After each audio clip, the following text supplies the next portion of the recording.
Hi, I'm Jancewicz, Director of NATCA Labor Relations. Earlier this week, the White House held a summit on working families to focus on how we can strengthen our nation's workplaces to better support working families, boost bottom line for businesses, and ensure global economic competitiveness in the coming decade. I attended the summit on behalf of NATCA and was proud to know that our union and the LR team is helping advance our nation's working families and economy by ensuring the best working conditions possible for our members.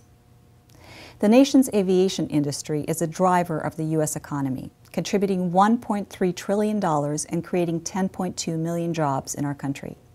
It is critical that the professionals ensuring the safety and efficiency of the national aerospace system are able to focus solely on the task at hand when they go to work every day and not be distracted by other issues in the workplace. That's why NATCA's Labor Relations Department employs a dedicated team of professionals and attorneys who assist the union in negotiating contracts, otherwise known as collective bargaining agreements, work to enforce these contracts, and protect the rights of NATCA's bargaining unit employees in both the federal and private sectors. NATCA consistently negotiates some of the best contracts in the federal sector, but in between contract negotiations, we do not rest on our laurels.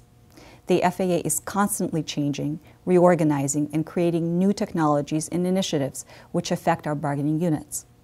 So in between term contract negotiations, the LR Department assists NATCA in negotiating over any changes the FAA seeks to implement that affect the working conditions of our bargaining unit employees.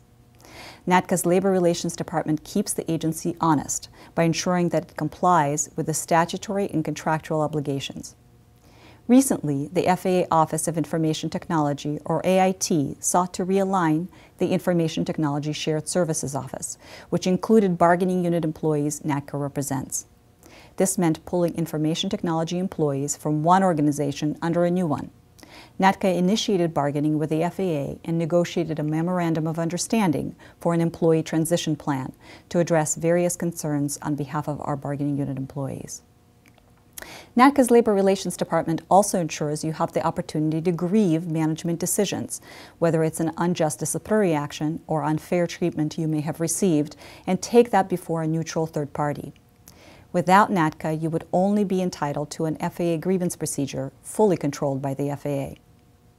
NATCA LR represents the union at grievance arbitrations and before other administrative tribunals.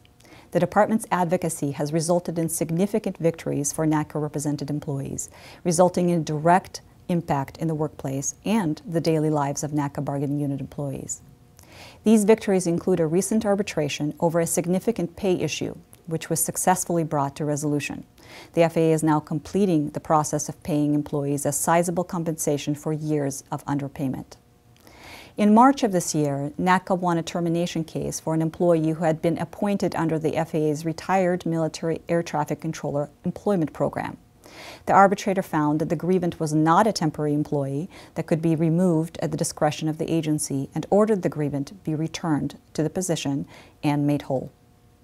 A recent expedited arbitration in which NATCA succeeded in preventing the FAA from moving bargaining unit employees into newly configured cubicles that did not meet the parameters of the negotiated agreement between NATCA and the FAA. The FAA was forced to live up to their negotiated agreement and enlarge the cubicles. As you all remember, in April 2013, the FAA furloughed most employees when sequestration went into effect. Prior to the furlough, NATCA engaged in negotiations with the agency to ensure that the furloughs were conducted fairly and equitably. After the furloughs were suspended due to congressional action, NATCA filed a national grievance on behalf of all affected bargaining unit employees because we believe the agency failed to meet its obligation of equity. The grievance was heard by a neutral arbitrator, and we're now awaiting a decision, which is expected in 30 to 90 days. Now in our 5th week of the NATCA Difference Organizing Campaign open season, I'm proud to say we have had nearly 500 new members join us. But we still need you, so I ask you to join us too. As a hardworking aviation safety professional, you shouldn't have to worry about inter-office issues and how they're going to be resolved when you arrive at work. And you deserve to be treated with respect and professionalism while on the job. NATCA's Labor Relations team ensures you have a voice and a just process so you can focus on what's important, advancing the national airspace system. That's the NATCA difference.